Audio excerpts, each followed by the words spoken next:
It's your personal injury tip of the week. Hey, I'm Shane from Shane Smith Law. Today I want to talk about some of the common areas of damage to your vehicle, okay?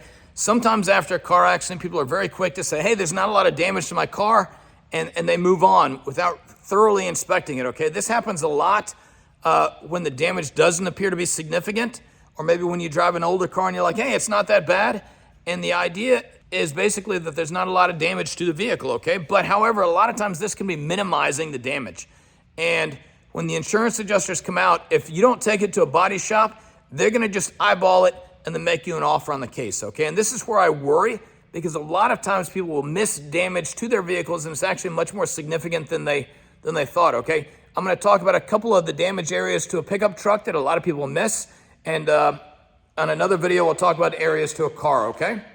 So one of the areas that are key on a truck that you wanna pay attention to is where the bed of the truck impacts the cab, okay? And you want to check this line down here on the side and make sure that it's still on center. So you have to check both sides of the vehicle and make sure that it's fit where it is, because a lot of times if the impact is hard in the back, it can slam the bed of the truck up into the cab. So you also want to check for impact zones right here along the edge. Is there any damage there where the bed hit it? If so, that can be a sign of some serious damage to the truck. Also, you want to make sure it's lined up and not knocked on alignment, okay? So that right here, where the two meet, you want to make sure it's the same on both sides of the vehicle, and that one side has not been knocked over to the other side, okay?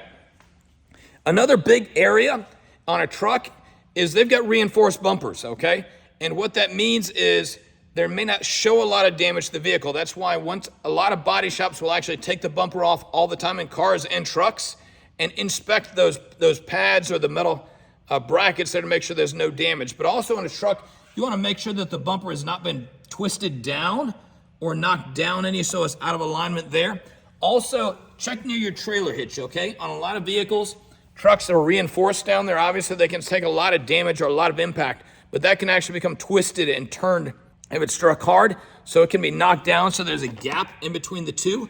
That's obviously a sign of a lot of impact. Also check your trailer hitch itself, make sure that's not messed up.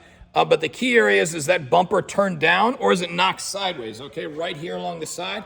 Is it straight on like it's supposed to be or is it knocked to the side? You'll see that a lot of times on one side, it'll be knocked over. So you gotta check both sides of the vehicle and make sure it's the same, okay? Those are the three most common areas I see where people think they don't have any damage to their truck and they actually have quite a bit, okay? So it's that spot in between the cab and the bed where the bed has been knocked sideways or it's hit damage to the back of the cab, and then along the trailer hitch itself, it's damaged there, or is the bumper knocked down or sideways, okay? This is Shane from Shane Smith Law. Hit like and subscribe down below to see more tips and personal injury tips of the day. In pain, call Shane.